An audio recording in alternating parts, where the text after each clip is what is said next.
I talked to whoever I got to talk to, I got it done. So I was taking 8 classes, working 40 hours a week, and still made time to party on weekends in New York City. So being that like ambitious and just loving New York, I just said, I gotta move out there because it was just so much fun. I loved it, and I felt like Boston was cool, but it's like not where I wanted to be. I was happy here, but I just said, let me just pick up and go. I don't know what I want to do when I'm done with college, but I know I just want to be there. So I didn't know anyone. I told my friends after graduation to move in. They're like, how? When? What? I was like, I don't know. I'm just going to be there. I don't know how I'm going to get there. Had no money saved up to go. Just said, I'm going to go. So being that MySpace existed, I got a message from my little sister that I didn't really know. She said, hi, I think you're my sister, and if this is you, give me a call. Me and my mom and brother are trying to find you.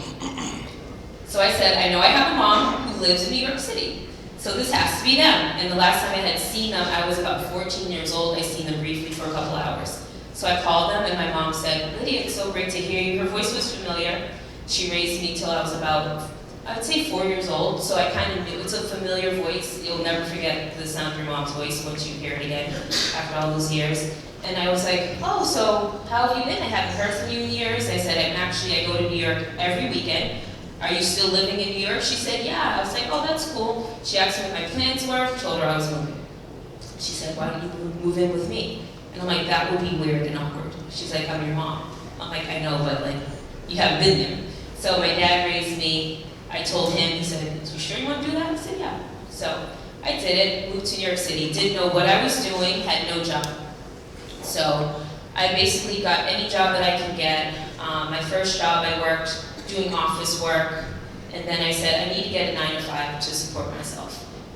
And then while I was figuring out what kind of job I wanted to do, I knew that I loved fashion. So whenever I was like looking at magazines, whenever I watched movies with like a lot of designing, I knew that that's where my fire came. So I'm like, I have to get a job in fashion. Had no experience. I had a business degree. Had no plan. So I went and looked for internships, looked for jobs. Nobody would take me. So I couldn't get a job to save my life because obviously I had no experience. And then who was going to support me? So I finally got a job working at Rikers Island. And if you guys don't know, that's a prison in New York City. So I worked at a jail. I just needed a job. So everyone's like, what are you doing working at Riker? Come home, what are you doing? You have no direction, no plan. I said, I got this, don't worry. And that's another thing, don't listen to what people were saying. Because if I listened to what people told me, I would have never have left, ever. Not one person told me to move to New York City. Everybody said, don't do it. They didn't have a reason, they just said, it's expensive. I'm like, that's your reason? Okay, whatever. So, moved to New York, got the job at Rikers Island, but I knew that that's not where I wanted to be. I knew that I wanted to get a job within fashion. So I tried to do an internship, like between hours, it just wasn't working. So finally, Rikers actually laid me off. I was so happy.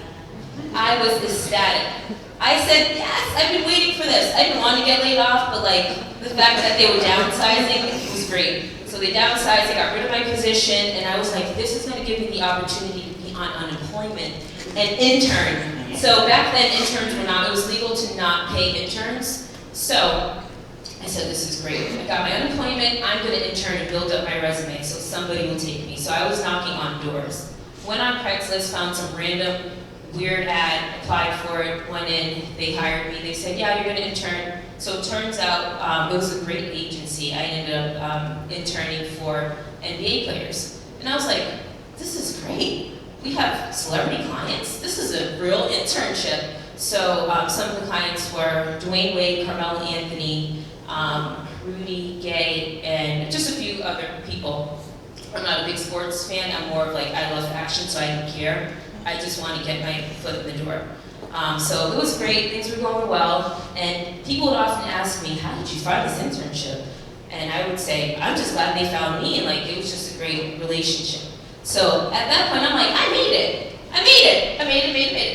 That's what I thought. But the agency kind of fell apart, things weren't looking so good, agency fell apart. So I'm like, I was this close. I thought I was going to become a wardrobe stylist, because that's what my passion was.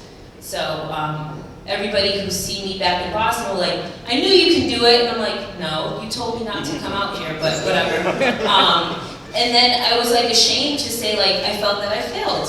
I had no agency backing me up. I felt like I was grinding. I was not saying, oh, this is easy. I was in the office 9 a.m., going home 10 o'clock. The people I work for, they're going to the glamorous parties, and here I am lugging duffel bags of clothes up the subways all day long.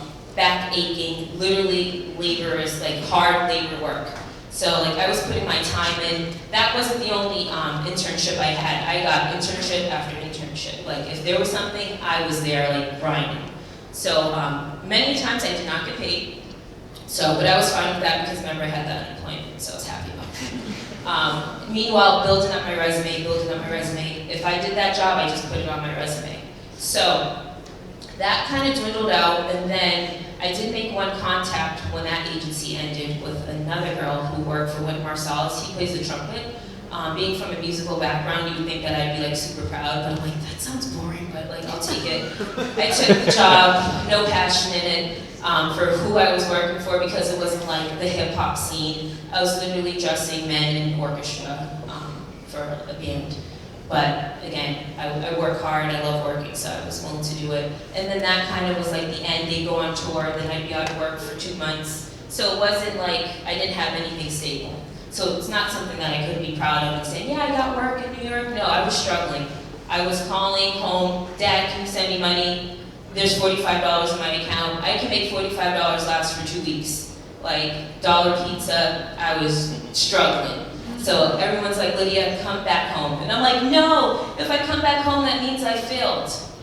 So then I ended up getting a job working in financial aid, working with students, because it just wasn't working. I wasn't getting paid being a wardrobe stylist assistant.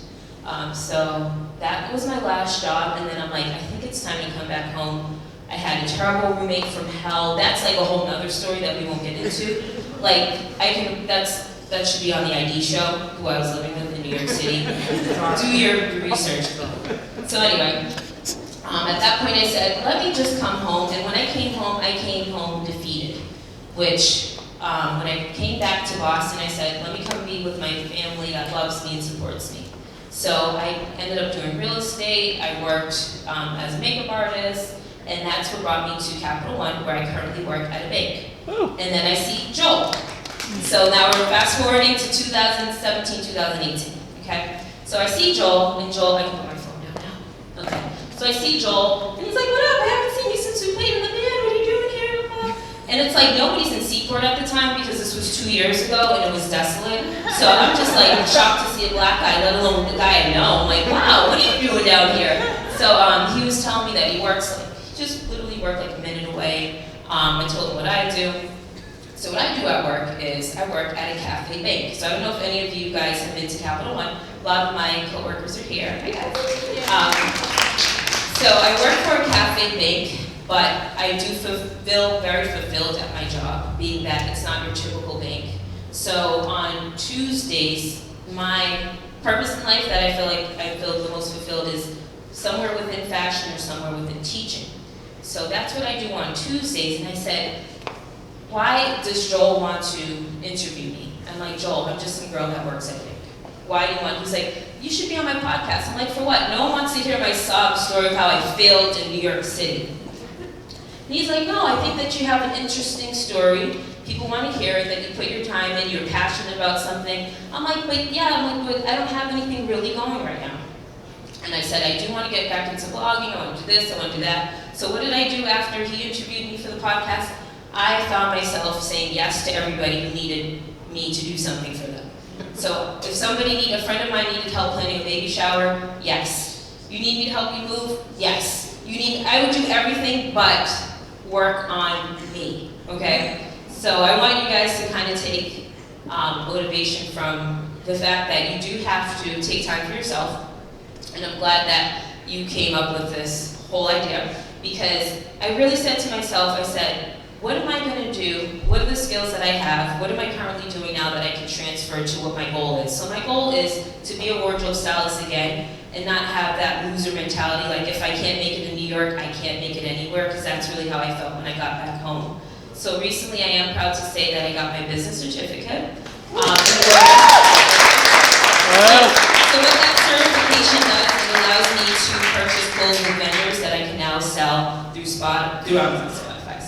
through Shopify, or through just my clothing website that I've established within the past few weeks. So I'm really excited about that. And basically when I came to the last Moonlighters show, there was someone speaking, and it's like, you really have to take that time after work, after your 40-hour grind. I was willing to do it in college. I'm like, why can't I do it now? So I've decided that I'm just going to stop saying yes to everyone, because those were excuses. Oh, this person needs help for me, that person needs help. So I've stopped saying yes. Now I say, hell no, because if I haven't done it for myself, I'm not doing it for you. And then I'm like, I spent $1,000 on an iPhone. How much money have I spent investing in my own business? So that is something that just really resonated with me, and I said, I spend so much money on clothes and shopping. Why haven't I spent that on my own personal business? So I want to say thank you again. I appreciate you. And my website should be up and running in the next 2 weeks. So everything's looking good.